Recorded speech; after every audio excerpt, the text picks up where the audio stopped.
Parents మెచ్చిన university Sankalchand Patel university Gujarat. As per the proceedings and dictations of the court, it has been clearly understood that. Hello? Hi Kishore, congratulations. నాకు మేనల్లుడు పుట్టాడు. ఇప్పుడే వచ్చేస్తున్నాను. Okay. ఒరే అల్లుడు మేనల్లుడు నా ముద్దుల మేనల్లుడు, ఇదిగోరా నువ్వు వాడుకోవడానికి బొమ్మ తెచ్చాను. పోనీ టైల్. ఇదిగో రైలు ఎక్కి ఎక్కడికైనా వెళ్ళిపోవచ్చు. చూసావా పద్మ, అల్లుడికి ఆడుకునే వయసు రాకుండానే ఎన్ని బొమ్మలు తీసుకొచ్చాడు అన్నయ్య. అన్నయ్య ఏమిటమ్మా నువ్వు అసలు వాడికి ఇవ్వాల్సింది ఇవి కావు. మరిచ్చేది ఏమిటో చెప్పమ్మా. ఎంత కష్టపడైనా సరే తీసుకొస్తాను. ఒక బుల్లి పెళ్ళాన్ని. పెళ్ళన్నా అన్నయ్య ఏమిటమ్మా? డాడీ ఊళ్ళో లేరా? ఆయన సంగతి నీకు తెలుసు కదమ్మా. ఏదో లాంగ్ టూర్ కానీ స్టేట్స్ కు వెళ్ళారు. తాతగారు అయ్యారని నేనే టెలిఫోన్ లో చెప్పాను. ఓకే అమ్మ, టైం అయింది, వస్తాను. కిషోర్, నా చెల్లెలి కాపురాన్ని చూస్తుంటే నాకెంతో ఆనందంగా ఉంది. ప్రేమించే భర్త, ముద్దొచ్చే బిడ్డ, చక్కని ఇల్లు, ఇంతకంటే ఏం కావాలి? నువ్వు పూల్లో పెట్టి చూసుకుంటున్నావని కూడా తెలిసింది. I'm really very very happy. బావా, పద్మం చేసుకున్నాక నా జీవితంలో పెద్ద మార్పు వచ్చింది. ఆస్తి, అంతస్తు అన్నీ పెరిగాయి. గుడ్ కిషోర్, పుట్టిన బిడ్డ వల్ల కూడా నీకు మరింత అదృష్టం కలిసి రావాలి. I wish you all the best. పెద్దయ్య గారు, పద్మమ్మకి మగబిడ్డ పుట్టాడు. తెలుసు, తాజా ఫోన్ లో చెప్పాడు. బుల్లిబాబు ఎంతో ముద్దుగా ఉన్నాడు పెద్దయ్య గారు. పద్మమ్మ బాబుకి మీ పేరే పెట్టుకుంది. అవునయ్య గారు, మీరెక్కడున్నా ఆ పసివాళ్ళలో మిమ్మల్ని చూసుకోవచ్చని మీ పేరే పెట్టిందిట. రామయ్య, అయ్యా. ఇదిగో ఈ డబ్బుతో బాబు కావాల్సినవన్నీ కొన్ని తీసుకెళ్ళు. అలాగేనయ్యా. ఇదిగో తాతయ్య పంపించాడని చెప్పు. అలాగేనయ్యా.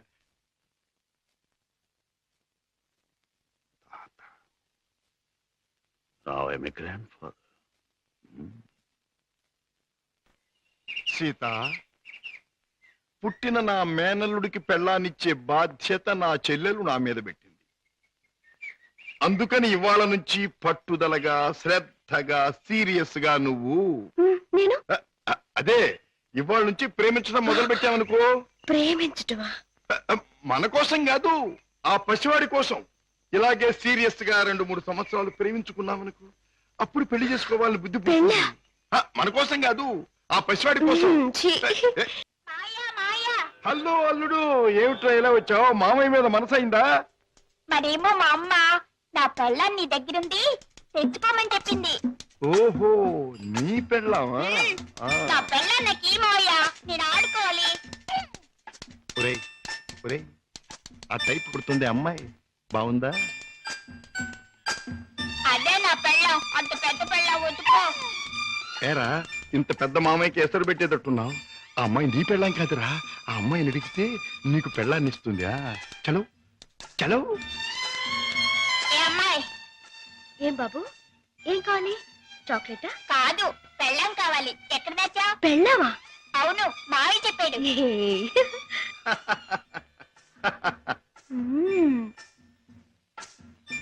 అమ్మా అబ్బా, అయ్యో.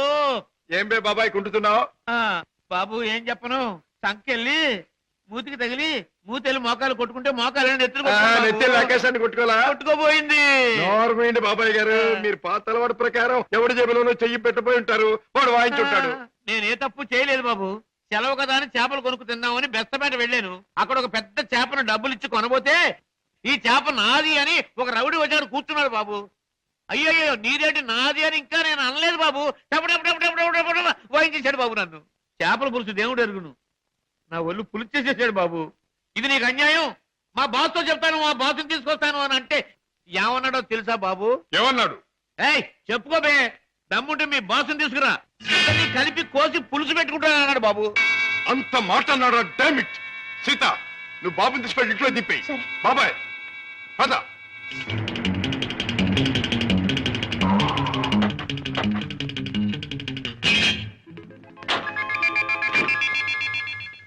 అక్కడే సార్ వాడు నన్ను పట్టు కొట్టింది. పద. సార్ నాకు భయంగా ఉంది సార్, నేను కారులో ఉంటాను సార్. నేను వింటున్నాను కదరా, పద. అయ్యో ఇప్పుడే కదా సార్ తన్నాడు. బాబు కదా నా బాబు. వీరికి సన్నాసి. 5 రూపాయలమ్మా చాలా ఎక్కువ ఇదిగో, రేట్లు పెరిగిపోతున్నాయి ఇక్కడ రౌడీ నాగులు ఎవడు? ఆడితో ఎందుకు బాబు గొడవ? మీ దారి మీరు వెళ్ళిపోండి. పెడతాను కానీ వాడు ఎక్కడున్నాడో చెప్పండి. ఇక్కడే ఉన్నాను బే.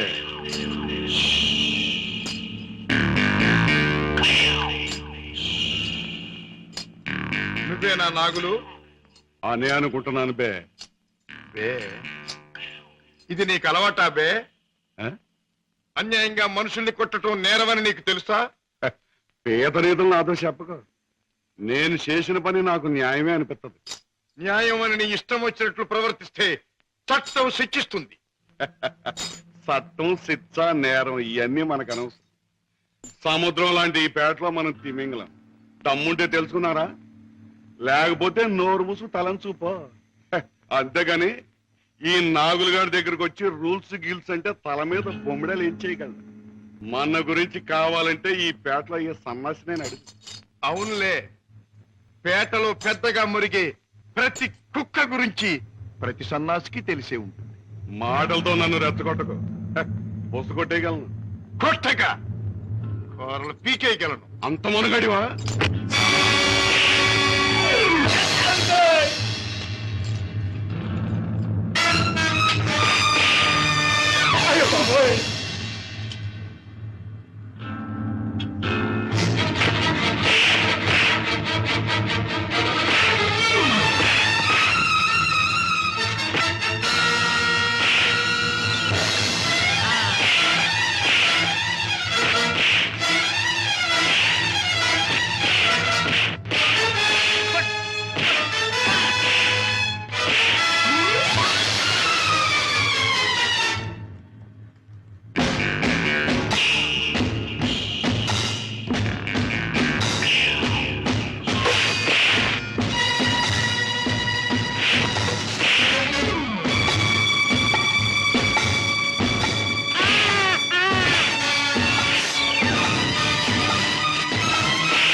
నాగులు, ఇతనెవరో తెలుసా? నా కన్న కొడుకు, నా ప్రాణానికి ప్రాణం. ఈ బాబు గారు మీ అబ్బాయా? నాకు నిజంగా తెలియదు బాబు. తెలుసుంటే చేయెత్తబోదును, మాట తొలగపోదును. నన్ను మన్నించండి బాబు. ఏం నాన్నగారు, ఈ నాగులు మీకు తెలుసా? తెలుసు అంటే మీ నాన్నగారు నాకు తెలియపోటేంటి బాబు. ఒకప్పుడు గ్యాలంలో చిక్కున్న చేపలాంటి నన్ను బయటికి లాగి తిన్నెట్టి బతికించారు. ఇది నాకు దేవుడితో సమానం బాబు గారు. రాజా, పెడదాం పద. రాజా బాబు, ఏ నాగులు, ఇక నుంచి ఈ నాగులు మీ నమ్మిన పంట అనుకోండి. కట్టం వచ్చినా కన్నీరు వచ్చినా ఈ నాగులున్నాడనే సంగతి మాత్రం మర్చిపోకండి బాబు. నాగులు, ఇక నుంచి అమాయకుల మీద చేయి చేసుకోవటం మాని కష్టపడి సంపాదించి బ్రతకటం నేర్చు. అలాగే బాబు. కమాన్.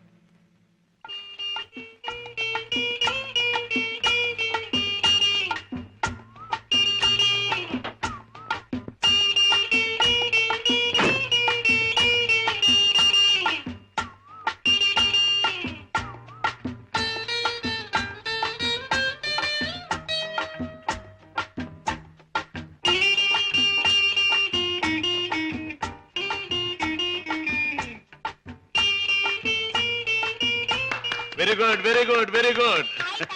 నాతో డాన్స్ చేస్తావా? నీతో పోటీ చేస్తే నేను ఓడిపోవడం ఖాయం రా. కింద పడేస్తావు. దింపు తాతయ్య. నువ్వు ముద్దిస్తే గాని దింపనరా. చీ, ముద్దివ్వడానికి నువ్వే ఆడపిల్లవా? నీతో మాటల్లో పోటీ చేసినా ఓడిపోవడం ఖాయం రా. రామయ్య బాబు, పద్మ వచ్చిందా?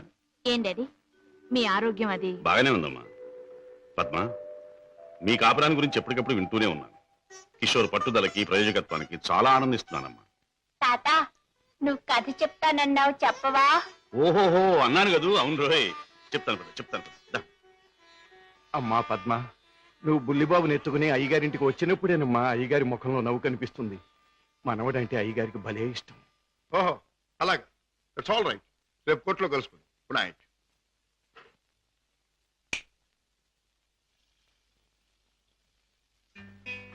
డాడీ, ఇలా వచ్చారేమిటి?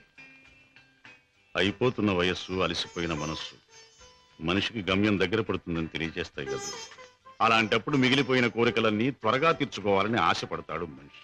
It's natural. అవునా మీ మనసులో ఉన్న కోరిక ఏమిటి? రాజా, చీకట్లో ఒక చిన్న దీపం ఎంత వెలుగునిస్తుందో, ముసలితనంలో ఒక పసివాడు తాత అని పిలిస్తే అంత ఆనందం కలుగుతుంది. కళ్ళకు వాడంత వెలుగవుతాడు అని రామయ్య తరచూ చెబుతుంటాడు. అప్పుడు మీరేమనేవారు? నేనా నిజమేనని ఒప్పుకునేవాడిని. రాజా, అనుక్షణం బిజినెస్ వ్యవహారాల్లో పడి కన్నబిడ్డలకు జరపవలసిన ముద్దు ముచ్చట్లు మర్చిపోతున్నానేమో అనిపిస్తుంది. అందుకే పద్మ తన పెళ్లి తాను చేసుకుంది. ఆ పెళ్లి కళ్ళారా చూసి అదృష్టం పోగొట్టుకున్నాను. కానీ రాజా, నీ విషయంలో మాత్రం అలా జరగదు. నీ మనసులో ఎవరైనా ఉంటే చెప్పు, నేను అభ్యంతర పెట్టను. మనస్ఫూర్తిగా ఒప్పుకుని దీవిస్తాను. Thank you daddy, thank you. Good night. Good night. అవును బాస్, ఆ రంగయ్యని మీరు ఎలాగైనా రక్షించాలి. అసలు ఆ రంగయ్య ఎవరు? మా ఇంటి దగ్గర ఉండే టాక్సీ డ్రైవర్. మనిషి ఎంతో మంచివాడు, అమాయకుడు. చెయ్యని నేరానికి అన్యాయంగా జైలు పాలయ్యాడు. అతని మీద ఆధారపడ్డ అతని కుటుంబం అంతా చాలా బాధపడుతున్నారు. బాస్, మీరు ఎలాగైనా రక్షిస్తే వాళ్ళ కుటుంబానికి సాయం చేసిన వాళ్ళు అవుతారు. అలాగే సీత, ఈ కేసు నేను టేకప్ చేస్తాను. నేరస్తుల్ని శిక్షించడమే కాదు, అమాయకుల్ని రక్షించడం కూడా న్యాయవాదుల బాధ్యత, కర్తవ్యం. It's my duty. రంగయ్య, తప్పు చేయని వాడు దేనికి భయపడక్కర్లేదు. నీకు జరిగింది ఏమిటో చెప్పు. చెబుతాను బాబు, చెబుతాను. బెస్తపేటలో టాక్సీ పెట్టి కూర్చున్నాను. ఇంతలో ఓ పెద్ద మనిషి చేపల గంప డిక్కీలో పెట్టించి టాక్సీ ఎక్కి కూర్చున్నాడు.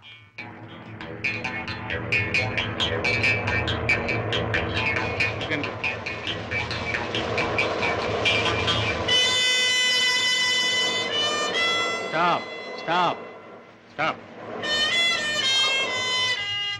వెనకాల డిక్కీ తెరు.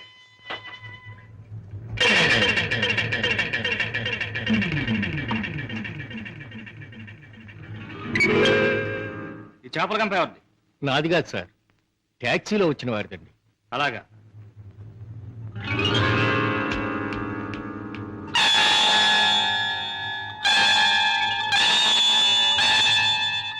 ఏరా, చాలా తెలివి మీరిపోయారా మీరు? నాకేం తెలియదు సార్, టాక్సీలో ఉన్న పెద్ద మనిషిదేనండి. ట్యాక్సీలు ఎవరు లేరు సార్. దొంగ వెధవ, పోలీసులు కళ్ళు కప్పి బంగారం రవాణా చేస్తావా? పట్టుబడగానే లేని పెద్ద మనిషి పేరు చెబుతావా? నీ సంగతి, నీ ముఠా సంగతి తెలుస్తాను. తప్పు చేసినాడు, తప్పించుకున్నాడు, నేను జైలు పాలయ్యాను. బాబుగారు, రోగిష్టి నా భార్య, విటోడైన నా కొడుకు, మొగుడు విడిచిపెట్టి నా కూతురు, నేను లేకపోతే అనాథలైపోతారు బాబు, అనాథ. రంగయ్య, బాధపడక. నేరస్తుడు తప్పించుకుపోలేడు. అన్యాయంగా చట్టం చేతిలో ఎరుకున్న నిన్ను నేను కాపాడతాను. నీ టాక్సీలో ఎక్కిన మనిషి ఎలా ఉంటాడు, ఏమేం మాట్లాడాడు, అవన్నీ చెప్తావా? టాక్సీ వస్తావా? నా పేరేం ట్యాక్సీ కాదయ్యా. నీ పేరు ఏమిటి తెలుసుకునే టైం లేదు నాకు. వస్తావా లేదా? అయ్యయ్యో, ఉండవయ్యా, రావటానికే కదా ఉన్నాం. అయితే మీరు ఆ బొట్టు తీసుకెళ్ళి దిక్కులు పెట్టి.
రేయ్, నీలాంటి దేశద్రోహులు చట్టం నుంచి తప్పించుకోలేరు.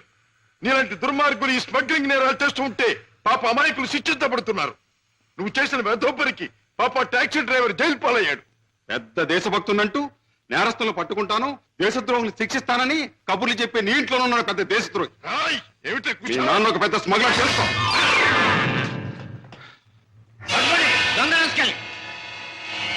మా నాన్న స్మగ్లరా?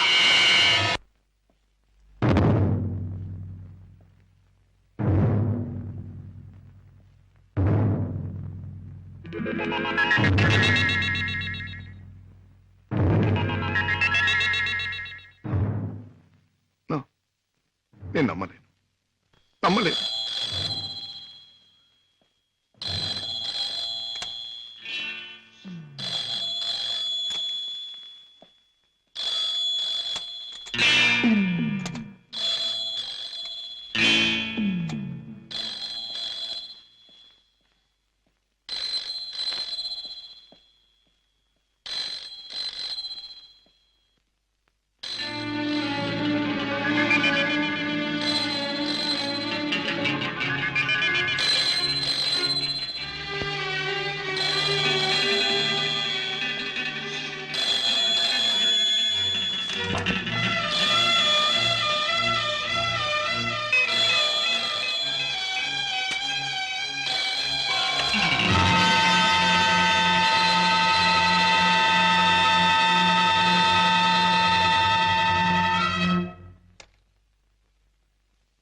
మిస్టర్ శశిభూషణ్, మొన్న నువ్వు లండన్ లో విలువ కట్టిన వజ్రాలను మళ్ళీ నువ్వు ఒకసారి చూడాలని అవతల స్మగ్లర్స్ అడుగుతున్నారు. కనుక రేపు మళ్ళీ నువ్వు బయలుదేరాలని బాస్ చెప్పారు.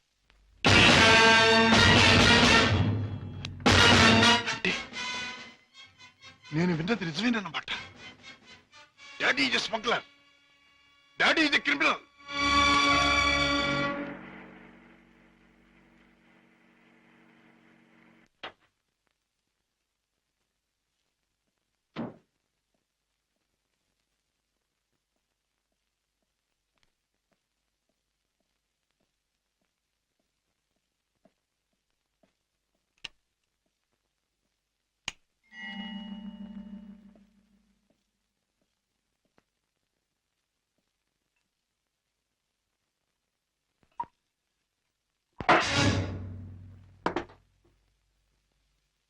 నాకు పోయండి. రాజా, అవును, తెలిసిన నిజాన్ని తట్టుకోవాలంటే తాగక తప్పదు. తప్పనిసరిగా నీతో తాగించే ఆ తెలిసిన నిజాలేమిటి? మీకు తెలియదంటారా? నీకేం తెలిసిందంటాను. ఏనాడో తెలియవలసింది, లేదా ఎప్పటికీ తెలియకూడంది తెలిసింది. నేను దండం పెట్టే దేవుడు దారుణమైన రాక్షసుడని తెలిసింది. నాకు అన్నం పెట్టి చేయి అన్యాయంతో చేయి కలిపిందని తెలిసింది. రాజా, అవుండే, మిమ్మల్ని గురించి భయంకరమైన నిజం ఒకటి తెలిసింది. మీరు చేసేది స్మగ్లింగ్ అని తెలిసింది. మీరు నేరస్తులని తెలిసింది. తెలియగానే నేను నమ్మలేదు. ఇప్పటికీ నమ్మాలంటే నా మనసు ఒప్పుకోవటం లేదు. అందుకే మీ నోటి వెంటే మీ మాటగా మీరే చెప్పండి డాడీ. మీరు నేరస్తులేనా? చట్టం దృష్టిలో దోషులేనా? మీరు చేసేది సంఘానికి దేశానికి ద్రోహమేనా? చెప్పండి డాడీ, చెప్పండి. మై డియర్ బాయ్, నీకు తెలిసిందంతా నిజమే. Yes, ఇన్నేళ్ళు ఈ నిజం నీకు తెలియకూడదని తాపత్రయపడు. కానీ తప్పుని నిప్పుని ఎంతో కాలం దాచలేమని ఇప్పుడు అర్థం. రాజా, నేను పట్టుబడని నేరస్తు. నేను చేసేది చట్టానికి వ్యతిరేకమైంది. అంటే ఇంతకాలం మీరు నాకు పెట్టిన అన్నం, నేర్పించిన చదువు, ఏర్పరిచిన సౌకర్యాలు, తీర్చిన సరదాలు అన్నీ అన్యాయపార్జనతో సమకూర్చినవి, అంతా పాపిష్టి సొమ్ముతో తెచ్చినదేనా? డాడీ, దౌర్భాగ్యపు డబ్బు కోసం, అస్థిరమైన ఐశ్వర్యం కోసం మీరు ఈ అవినీతికి దిగుదారా? లేదు, లేదు. డబ్బు మీద ఆశతో, సంపద మీద వ్యామోహంతో కాదు నేను ఈ దారి పట్టాను. కట్టుకున్న మనిషి మీద ప్రేమతో, కన్న బిడ్డ మీద మమతతో తప్పనిసరి ఈ తప్పు దారి పట్టాను. డాడీ, పసివాడిగా ఉన్నప్పుడు నీకు పాలు లేక, జబ్బుతో మంచంలో ఉన్న మీ అమ్మకు మందు లేక, నిరుద్యోగిగా ఉన్న నాకు వేరే దారి లేక వీధిన పడ్డాను. మానవ అభిమానం విడిచి తెలిసిన ప్రతివాడి ముందు చెయ్యి చాపాను. నా భార్యా బిడ్డలను రక్షించమని అడిగాను, అర్థించాను, ప్రార్థించాను. కానీ ఏ ఒక్కడూ పట్టించుకోలేదు. మనిషికి మనిషి సాయపడని ఈ లోకంలో సాయపడేది మనిషి సృష్టించిన డబ్బే. నా భార్యా బిడ్డలు బ్రతికించుకోవడం కోసం, ఆ డబ్బు కోసం జీవితంలో మొదటిసారిగా తప్పుదారి తొక్కాను. ఆపై నా పిల్లల్ని పెంచుకోవడానికి, 2 పూట్ల అన్నం పెట్టుకోవడానికి అరణ్యం లాంటి ఈ లోకంలో ఆ తప్పుదారి నాకు తప్పలేదు. Those unavoidable circumstances have driven me to this state.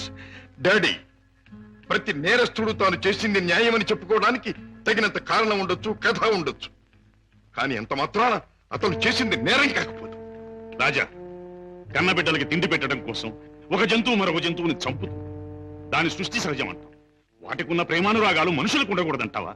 ఆ ప్రేమానురాగాల వల్ల చేసే పనిని తప్పంటావా? ప్రేమానురాగాలు ఉండొచ్చు, కానీ జంతువుల కంటే మనుషులు ఎన్నో వేల రెట్లు గొప్ప ప్రాణులు కనుక ధర్మం, న్యాయం సంగతి కూడా ఆలోచించాలి. అయితే ఒక తండ్రిగా నా బిడ్డల్ని నేను రక్షించుకోవటం నాకు న్యాయం. వాళ్ళ కోసం ఏ పని చేసినా అది నాకు ధర్మమే. డాడీ, మా మీద మీకు గల ప్రేమ మిమ్మల్ని నేరస్తుడిగా మార్చినందుకు నేనెంతో జాలిపడుతున్నాను.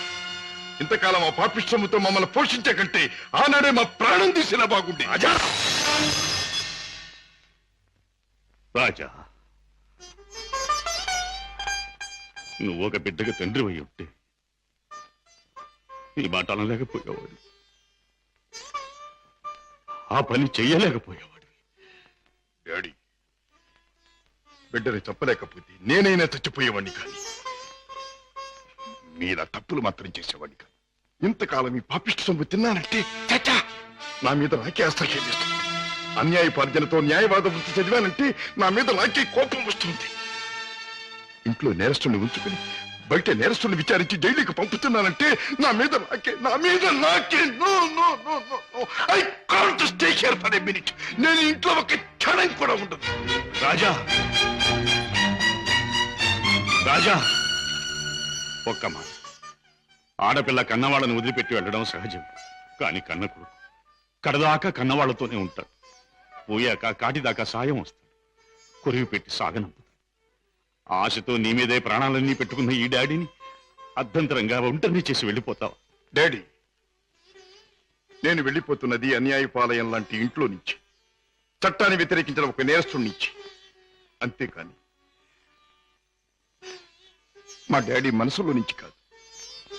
నేనే మీకు కావాలనుకుంటే బ్రతికిన మీ జీవితాన్ని, సంపాదించిన ఆస్తిపాస్తుల్ని, మీ ఇంటిని, మీ సర్వస్వాన్ని మీరు వదులుకోవాలి. ఒక సామాన్యమైన మనిషిగా, మమత నిండి ఉన్న ఒక మామూలు తండ్రిగా ఎప్పుడు మీరు నా గడపలోకి అడుగు పెడతారో అప్పుడు ఆప్యాయతో మీ చేయి అందుకుంటా, ఆదరంతో మిమ్మల్ని లోపలికి తీసుకుపెడతాను. లేకపోతే ఈ కొడుకే మీకు లేడనుకోండి. Good bye. రాజా, రాజా,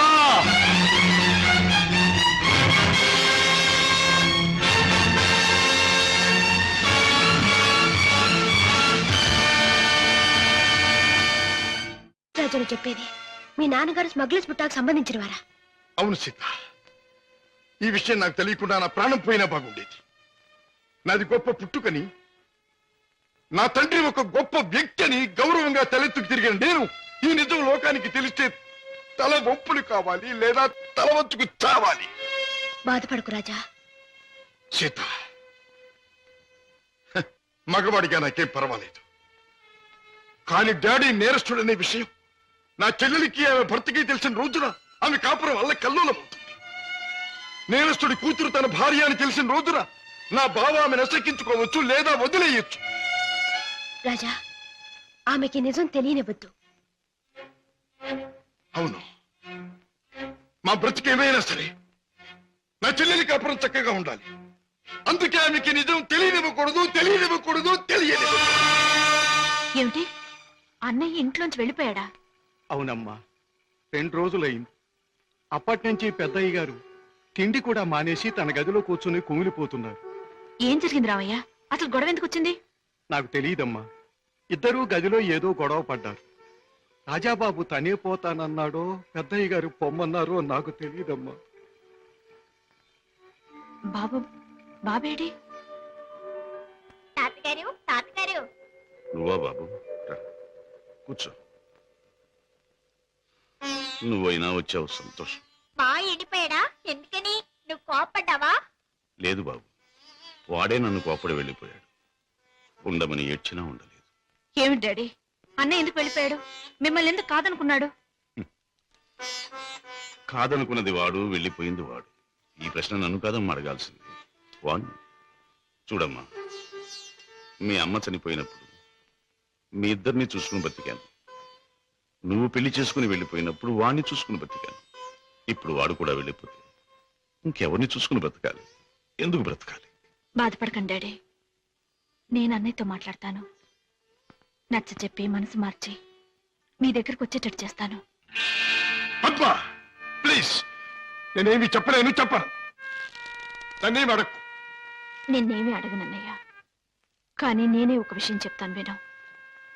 అమ్మ పోయాక మళ్ళీ పెళ్లి చేసుకుంటే సవతి తల్లి మనల్ని సరిగ్గా చూడదని మళ్ళీ పెళ్లి చేసుకోవడం మానేశారు ఆయన. తల్లి లేని లోటు పెంపకంలో తెలియకూడదని తనే తెల్లై మనల్ని పెంచారు. పెరిగొస్తున్న మనమే తన సర్వస్వం అనుకున్నారు. ఇలా జీవితంలో ఎంతో త్యాగం చేసి ఎన్నో సుఖాల్ని పోగొట్టుకున్న మన డాడీ ఈ రోజు నువ్వు ఇల్లు విడిచిపెట్టి రాగానే ఎంత కుమిలిపోతున్నారో తెలుసా? అన్నయ్య, ఈ వయసులో ఆయన ఎందుకు బాధ పెట్టాలనుకుంటున్నావు? ఎందుకు ఒంటరివాణ్ణి చేసి శిక్షించాలనుకుంటున్నావు? ఎందుకు ఆయన గుండెల్ని గాయపరచాలనుకుంటున్నావు? ఎందుకన్నయ్యా, ఎందుకు? పద్మ, నీ మాటలతో నన్ను వేధించకు. వెళ్ళిపో. వెళ్తానన్నయ్యా, వెళ్తాను. కానీ ఒకటి మాత్రం గుర్తుంచుకో, కారణం ఏదైనా దైవం లాంటి డాడీని బాధ పెట్టడం మాత్రం పాపం అన్నయ్య, పాపం.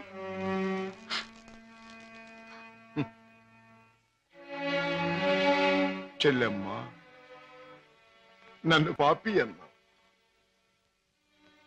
నేను చేసింది తప్పు అన్నావు.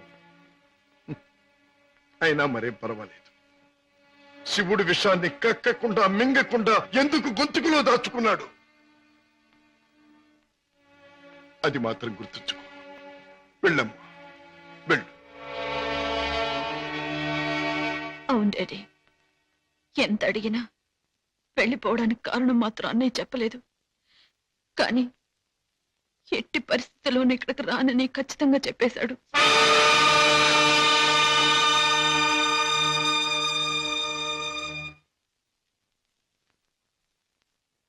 రాజా, అర్థం లేని నా బ్రతుకి అందమిచ్చావు.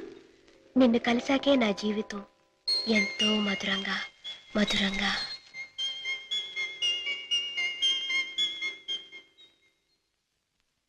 Hey, you young man, take this guitar. Thank you. Okay.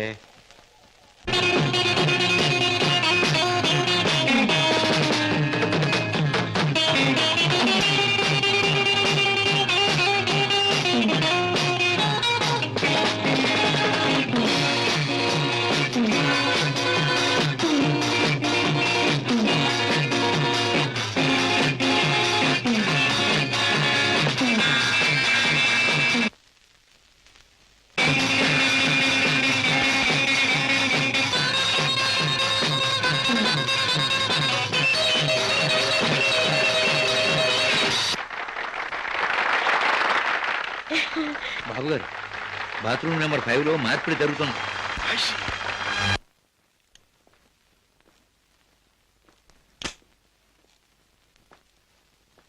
What friend, డబ్బు అంతా కరెక్ట్ గా ఉందిగా?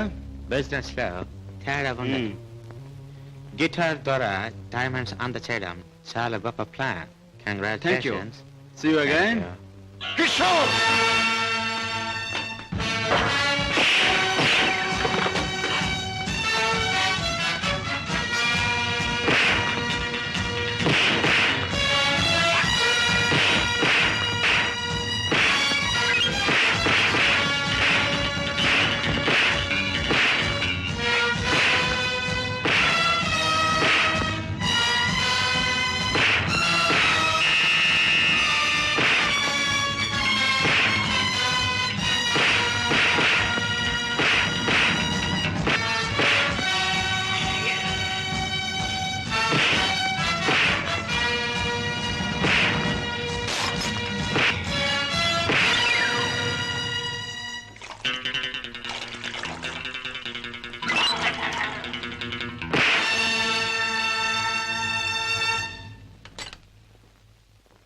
కిషోర్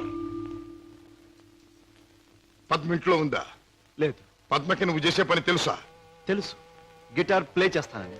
తెలివిగా మాట్లాడు కిషోర్. నువ్వు ఇప్పుడు ఏం చేస్తున్నావో నాకు బాగా తెలుసు. నిన్న నేను నిన్ను తరిమినప్పుడు నువ్వు తప్పించుకునే ప్రయత్నంలో కారులో మరచిపోయిన కచ్చి చెమటలు పట్టాయి. తుడుచుకో. జీవితంలో నేను ఊహించనివి నమ్మలేనివి నాకు ఎదురవుతున్నాయి. ఉత్తముడని నమ్మిన మా డాడీ ఆనాడు నేరస్తుడని రుజువయ్యింది. మంచివాడివని నమ్మి నా చెల్లెల్నిచ్చి పెళ్లి చేసినందుకు నువ్వు నేరస్తుడవని ఈనాడు రుజువయ్యింది. కిషోర్, అగాధాలు అవరోధాలు ఉన్న ఈ దారిలో ఎందుకు అడుగు పెట్టావు? ఏమి సాధించాలని అడుగు పెట్టావు? నేను ఇలా మారడానికి, ఈ దారిలోకి రావడానికి కారకుడు మీ నాన్నగారు.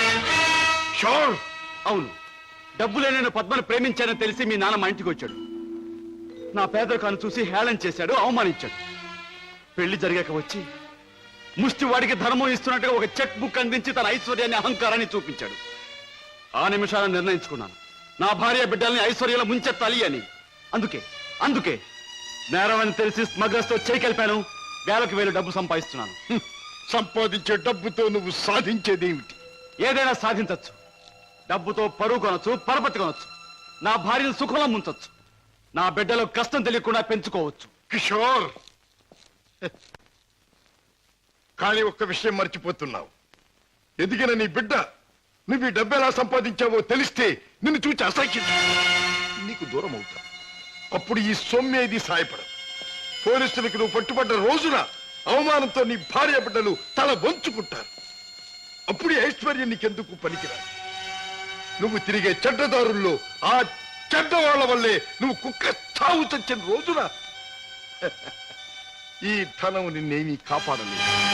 రాజా, నీకు ముందు ఇదే మార్గంలో నడిచిన ఒక పెద్ద మనిషి బ్రతుకు ఉదాహరణగా తీసి చూసుకో. ఆస్తిపాస్తులు ఎంత ఉన్నా కొడుకు కాదనిపోయాడు.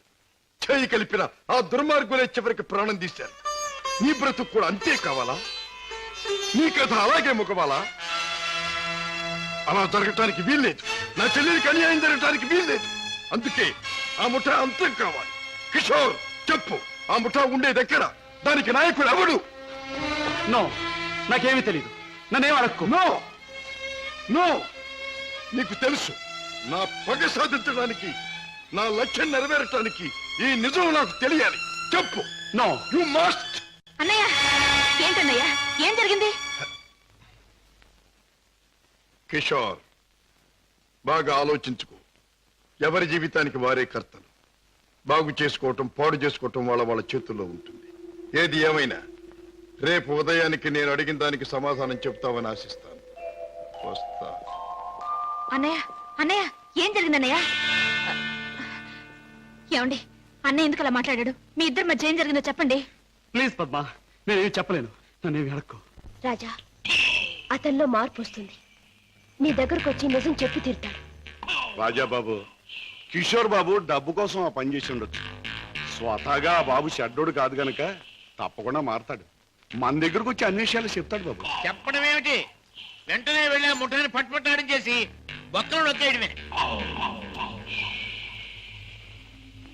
నా ఆశ అదే. కిషోర్లో మార్పు వస్తుంది, నా లక్ష్యం నెరవేరుతుంది. అతను పద్మవ్యూహంలో నుంచి బయటపడతాడు. నా చెల్లెలికి అప్పుడు బాగుపడుతుంది. బావా, మీరు చెప్పింది నిజమే. ఆ దుర్మార్గం నుంచి దూరంగా వచ్చేస్తాను. మీకు అన్ని విషయాలు చెప్పేస్తాను. ఏమండి ఏమండి? ఏం జరిగింది? మన బాబుని మన బాబుకి ఏమైంది? ఎవరో కారులో వచ్చి ఎత్తుకుపోయారండి.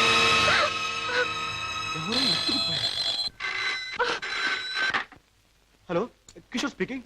నువ్వే మాట్లాడతావని నాకు తెలుసు. మాట్లాడుతున్న నేనెవరో నీకు తెలుసు.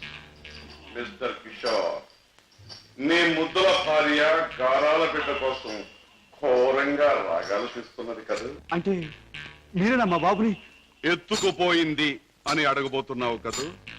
అవును, నేనే.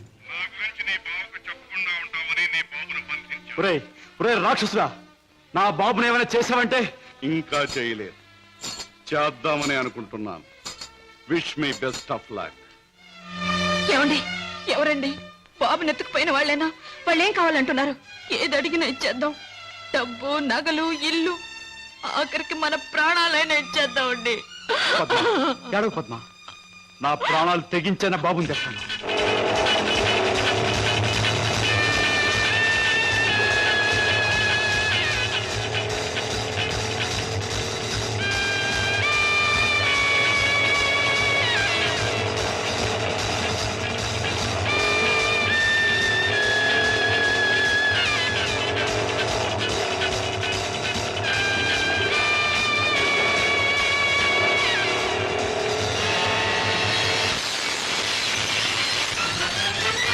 రాస్కెల్, ఎక్కడా నా కొడుకు? ఎక్కడా? మర్యాదగా నా కొడుకు నాకు అప్పగించు, లేదా ఏనాడు చేయకూడదనుకున్న ఘోరం ఈనాడు చేస్తాను. నిన్ను చంపి హంతకుడుగా మాట్లాడు. తొందరపడకు సింహకిషోర్. నన్ను చంపే ప్రోగ్రాం కాస్త ఆపు చేసి ఒక్కసారి అడి చూడు. బాబు, బాబు, పైనున్న ఆ పంజరాన్ని చూడు. నీ బిడ్డను ఆ పంజరంలో బంధించబోయే ముందు ఆ పంజరానికున్న స్పెషాలిటీ నీకు చూపించాలి. జగ్గు,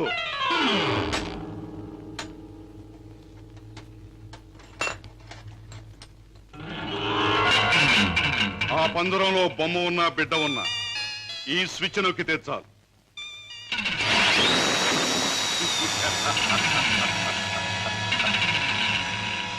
ఆ విధంగా కథ ముగుస్తుంది. జగ్గు, కుర్రాన్న పంజరంలో పెట్టు.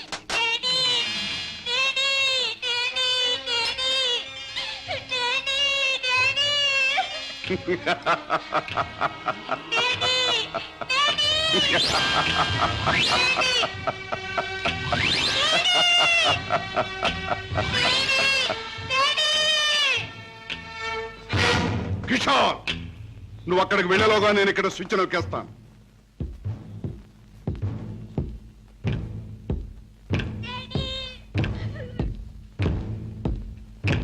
కిషోర్, నీ బిడ్డ నీకు దక్కాలంటే నేను చెప్పినట్టు చెయ్యాలి. ఆ కత్తి తీసుకువెళ్ళి నీ బావరాజాను హత్య చేసి రావాలి. అవును, నీ కొడుకును నువ్వు బ్రతికించుకోవాలంటే నీ బావను చంపి తీరాలి. కిషోర్, కత్తి అందుకుంటావా, స్విచ్ నొక్కమంటావా? త్వరగా తెలుసు.